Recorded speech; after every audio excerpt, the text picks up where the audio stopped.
सभी को नमस्कार। मैं कविता दुआ करनाल से स्वागत करती हूँ आपका 10th ज्योग्राफी की क्लास में। कल के भाग में हमने जाना सतत पोषणीय विकास क्या है। सतत पोषणीय विकास देखिए, जो संसाधन हैं उनका इस तरह से प्रयोग करना ताकि हमारे पर्यावरण को हानि ना हो और जो संसाधन हैं वो आने वाली पीढ़ियों के लिए भी बचे रहें। उसके बाद हमने जाना पृथ्वी सम्मेलन को, एजेंडा 21 को। एजेंडा 21 के बाद हमने जाना कि संसाधनों के नियोजन क्या है।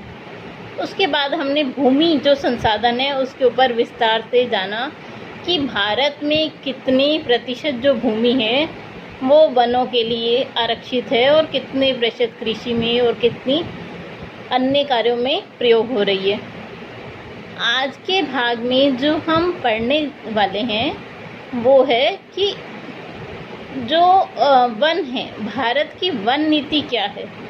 उसके अलावा कि भूमि जो है उसका निम्नीकरण कैसे हो रहा है, मतलब जो भूमि है, जब बारिश का पानी आता है या हम पेड़ काट देते हैं तो उसकी जो उपजाऊ शक्ति है वो कम होती जा रही है। तो हम भूमि निम्नीकरण क्या है उसके बारे में जानेंगे और हम इस निम्नीकरण को कैसे कम कर सकते हैं उसके बारे में चर्चा करेंगे। उसके अलावा आज के भाग में हम मृदा की मिट्टी कैसे बनती है उसके बारे में जानेंगे।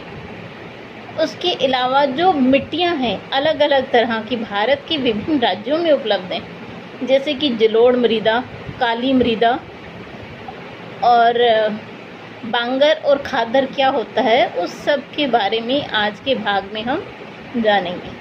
तो अगर आप लेसन को इसे ध्यान से सुनेंगे तो आपको तभी ही समझ आ जाएगा इस चैप्टर के बारे में।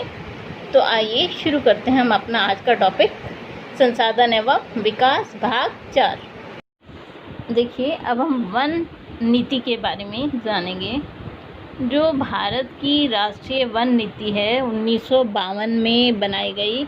इसके अंतर्गत 33% भाग पर वनों का होना आवश्यक है, ये निर्धारित किया गया है। चलिए आगे चलते हैं हम इससे।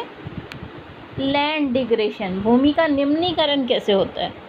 देखिए, जब भी बाढ़ आती है उसके साथ उपजाऊ मिट्टी बहकर चली जाती है, तो इसे ही हम भूमि का निम्नीकरण कहते हैं। या हम वनों को काट रहे हैं तो वो भी भूमि का निम्नीकरण है। तो निम्नीकरण के अनेक कारण हैं, अब हम उन्हें जानेंगे। तो देखिए, निम्नीकरण क्या है। भूमि ऐसा संसाधन है जो कि हमारे पूर्वजों और भावी पीढ़ियों की भी आवश्यकताओं को पूरा करेगी। अपनी मूल आवश्यकताओं का 95% भाग हम भूमि से प्राप्त करते हैं। अगर इसका निम्नीकरण होता है तो हमें नुकसान होगा। देखिए, निम्नीकरण के कारण क्या हैं। सबसे पहला, वनों को काट देना। अगर हम वन काट देंगे तो उससे भी भूमि दिन प्रतिदिन बंजर होती जाएगी। खेती करने के गलत तरीके अपनाएंगे, हम खतरनाक पेस्टिसाइड्स डालेंगे तो उससे भी जो भूमि की उपजाऊ शक्ति है वो कम होगी। खनन, जब हम मिट्टी की खुदाई करेंगे तो उससे भी उसकी उपजाऊ शक्ति कम होगी। और पशुओं को भूमि पर चरने के लिए जब हम छोड़ देते हैं ज़्यादा, तो उससे भी जो भूमि की उपजाऊ शक्ति है वो कम होती है।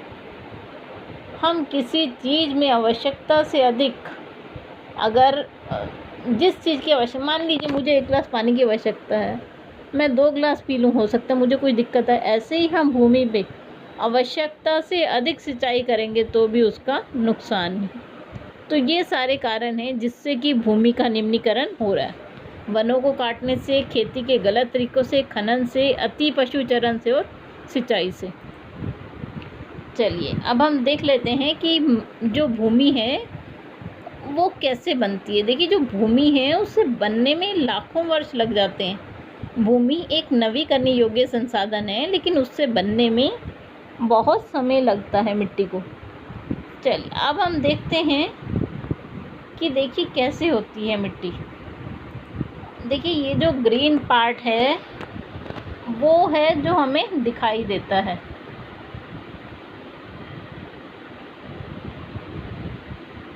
उसके बाद जो ऑरेंज वाला पार्ट है वहाँ पर क्या होती है, बालू और गाद वगैरह मृत्तिकाएं होती हैं। जो उससे नीचे है वो अधस्तरीय अपक्षयित आधारित चट्टानें हैं। जो उससे भी नीचे है वो अपक्षय रहित आधारित चट्टानें। तो ये भूमि का एक आपको वो बना के दिखाया गया है कि भूमि कैसे परतों में डिवाइडेड है। अगले उस पे चलते हैं, देखिए स्लाइड पे। अब हम जानते हैं, देखिए मिट्टियाँ अनेक तरह की हैं हमारे भारत में। सबसे पहले हम जलोढ़ मिट्टी को जानते हैं।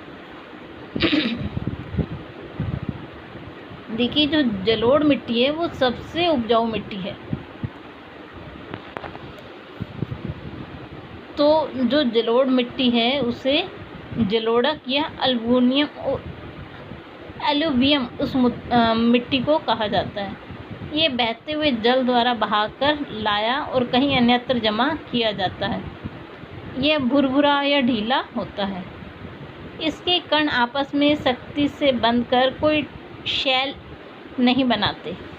ठीक है जी। जो जलोढ़क मिट्टियाँ उसमें बालू और बजरी के बड़े बड़े कण हो सकते हैं। तो देखिए कहाँ पर पाई जाती, देखिए सबसे पहले हम जानते हैं कि कहाँ पर पाई जाती है। उत्तरी भारत के विस्तृत मैदानों में पाई जाती है। उपजाऊ मिट्टी है। 43% भारत के भाग में ये मिट्टी पाई जाती है।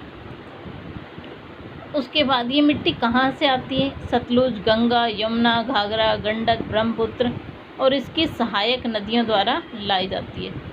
इस मिट्टी में कंकर नहीं पाए जाते। इसमें जो जलोढ़ मिट्टी है उसमें नाइट्रोजन, फास्फोरस और वनस्पतियों के अंश की कम मात्रा होती है। और इसमें जो मुख्य फसलें हैं वो कौन सी उगाई जाती हैं? दाल, कपास, तिलहन, गन्ना, जूट। तो ये सारी इस जलोढ़ मिट्टी में उगने वाली फसलें हैं। देखिए जलोढ़ दो तरह की होती है, एक पुरानी जलोढ़ और एक नई। तो अब हम इन दोनों में अंतर जानते हैं। देखिए जो खादर है, इन्हें बांगर और खादर कहा जाता है। जो खादर है वो क्या है? नई जलोढ़, और जो बांगर है वो है पुरानी जलोढ़। जो खादर है उसमें अधिक बारीक व रेतीली होती है ये मिट्टी, खादर सॉरी। और जो बांगर है उसमें कंकड़ और कैल्शियम कार्बोनेट होता है। जो खादर है उसे बार बार नवीकरण करने की ज़रूरत पड़ती है। बांगर को बार बार नवीकरण की ज़रूरत नहीं पड़ती। और जो खादर है वो नदी के पास डेल्टा और बाढ़ के कारण होती है, और जबकि बांगर है वो नदी से दूर ऊंचे स्तर पर निर्मित मैदानों में पाई जाती है। ये इन दोनों में अंतर है। अब हम जान लेते हैं काली मिट्टी के बारे में। जो काली मिट्टी है वो ज्वालामुखी चट्टानें अगर आपने देखी हो तो उनसे बनती है। जो उनसे लावा निकलता है, जब वो लावा ठंडा हो जाता है तो वो काले रंग की राख बन जाता है। तो उसी को ही हम काली मिट्टी कहते हैं। इसमें फास्फोरस, नाइट्रोजन, कार्बनिक पदार्थ पाए जाते हैं। ठीक है जी। जो ये मिट्टी है वो गोदावरी, कृष्णा, नर्मदा और ताप्ती नदी के किनारे पर पाई जाती है। और जो ये मिट्टी है इसमें फसलें देखिए कौन सी बोई जाती हैं? गन्ना, गेहूँ, ज्वार, सूरजमुखी, अनाज की फसलें, चावल, खट्टे फल, सब्जियां, तंबाकू, अलसी, बाजरा और तिलहन। ये फसलें इस मिट्टी में बोई जाती हैं। एक बार हम और भी देख लेते हैं पीछे। एक मैंने ये छोड़ दिया था भारत का मैप। देखिए इस मैप में आपको क्या दिया गया है कि भारत के किस भाग में कौन सी मिट्टी पाई जाती है। सबसे पहले हम देखते हैं पर्वतीय मिट्टी। उसे किससे दिखाया गया है? डार्क ग्रीन से। तो पर्वतीय मिट्टी अंडरस्टूड है जम्मू कश्मीर में, उत्तराखंड के कुछ भाग में पाई जाती है। उसके बाद है जलोढ़ मिट्टी। वो ये सारी देखिए हरियाणा, पंजाब, उत्तर प्रदेश, हिमाचल के कुछ भाग में इस जगह पर पाई जाती है। कुछ भाग गुजरात में, कुछ राजस्थान में, तो यहाँ पर जलोढ़ पाई जाती है। अब देख लेते हैं लाल मिट्टी। तो लाल मिट्टी देखिए आपकी सारे निचले भाग में थोड़ी थोड़ी जगहों पर पाई जाती है। उसके बाद देख लेते हैं काली मिट्टी। काली मिट्टी ये देखिए आपकी महाराष्ट्र में, गुजरात में, मध्य प्रदेश में, यहाँ सारे में आपको आपकी काली मिट्टी पाई जाती है। तो इस तरह से ये मिट्टियों का बंटवारा है। अब हम जो पढ़ रहे हैं उसमें सारा आपको साथ के साथ आ रहा है कि कौन सी मिट्टी किस भाग में पाई जाती है। देखिए काली मिट्टी जो है वो है मध्य प्रदेश, आप इसे अंडरलाइन कर लीजिए, महाराष्ट्र, छत्तीसगढ़, मध्य प्रदेश, गुजरात, आंध्र प्रदेश और तमिलनाडु में पाई जाती है। ठीक है जी। ऐसे ही हमने आपको जलोढ़ मिट्टी का भी बताया था।